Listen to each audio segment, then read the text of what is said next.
कुछ दिन पहला मेरा एक दोस्त मेरे कोल बैठा, काफ़ी देर आपस में बह के असीं गपशप करते रहे, खाना शाना खादा। वो मैनूं आखन लगा घुमन साहब तुसीं वाहवा पिछे हो, दुनिया तो चोखे पिछे हो। मैं उन्होंने आख्या मैं यार दुनिया तो मैं किस तरह पिछे हाँ। मैं उन्होंने पूछा मैं यार मिसाल के तौर पर जिहड़े साडे तो पहला इत्थों हो गए ने ना, असीं उन्हां तो पिछले हाँ, यानी कि असीं उन्हां नूं कि अगले लोग। इस तरह जिहड़ी अग्गों कौम आउण वाली है ना, जिहड़ी मिसाल तौर पर साडे तो बाद विच आउण वाले ने, कई बारी असीं उन्हां नूं अगले आने आ, कई बारी अपने तो बाद आने वाले असीं पिछले आने कि पिछों जिहड़े आउण वाले ने। आखन लगा यार मैनूं तेरियां इन्हां पचीदगियां दी समझ नहीं आउंदी कि तू किनूं अगले आना पिया किनूं पिछले आना पिया, और तू पिछे में। मैं यार पिछे किस तरह मम्मी नूं थोड़ी जी मतलब गल खोल के समझाएगा तो पता लगेगा ना। अब बंदा इन्हां चीज़ ना समझ है ना यार, गल खोल के ना समझाओ तो मैनूं समझ भी नहीं आउंदी। आखन लगा यार पिछे तू इस तरह है कि ट्रेंड नूं नहीं फॉलो करदा, तू दुनिया के नाल नहीं चलता, पुराने किस्से कहानियां खोल के बैठा रहना, पुराने लोगों दी वडेरियां लोगों दी कहानियां प्या सुनाना। कोई ट्रेंड नूं फॉलो कर, नौजवानों कोई ऐसी बात सुना, इस तरह का फन दिखा। मैं मिसाल के तौर पर आखन लगा मिसाल के तौर पर टिकटॉक वेख लो। मैं बहा लो।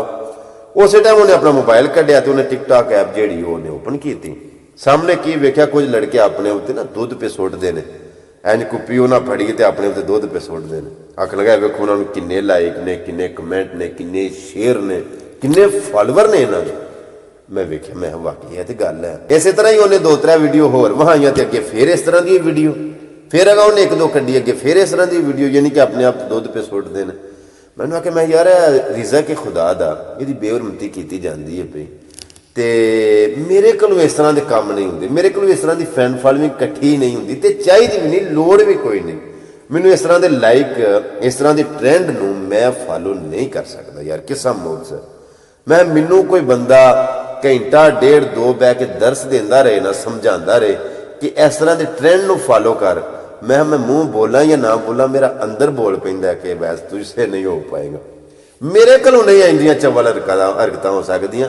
किसा मोड़ सर बात है वे सर, मैं उस फेम नूं, उस लाइक नूं, उन्हां फॉलोवरां नूं, उन्हां सबसक्राइबर नूं मैं समझ जीरो समझना किन्हां नूं वाला कि जेड़े तुहाडे इस तरह दीयां हरकतां दे इकट्ठे हो। जेड़ा ताल्लुक किसी की वजह तो किसी नाल बने ना, उस ताल्लुक नूं अपना ताल्लुक ना समझियो। ताल्लुक कोई हुंदा जिहड़ा अपना जाती डायरैक्ट ताल्लुक होवे, और अगर किसी की वजह तो किसी नाल भी तुहाडा ताल्लुक बनिया ना, तो जिहदी वजह तो बनिया ना उन्होंने विचों ना कढियो। कमजरफ लोगों की निशानी हुंदी है कि जिहदी वजह तो ताल्लुक बनिया हुंदा ना उन्होंने विचों साइड करके ते आप ही डायरैक्ट हो जाते हैं।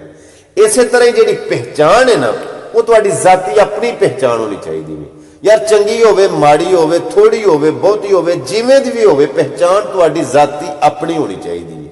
अगर मेरी किसी की वजह तो पहचान बनती है ना, तो मैं उस पहचान को अपनी पहचान नहीं समझता बल्कि मैं इंसल्ट समझदा।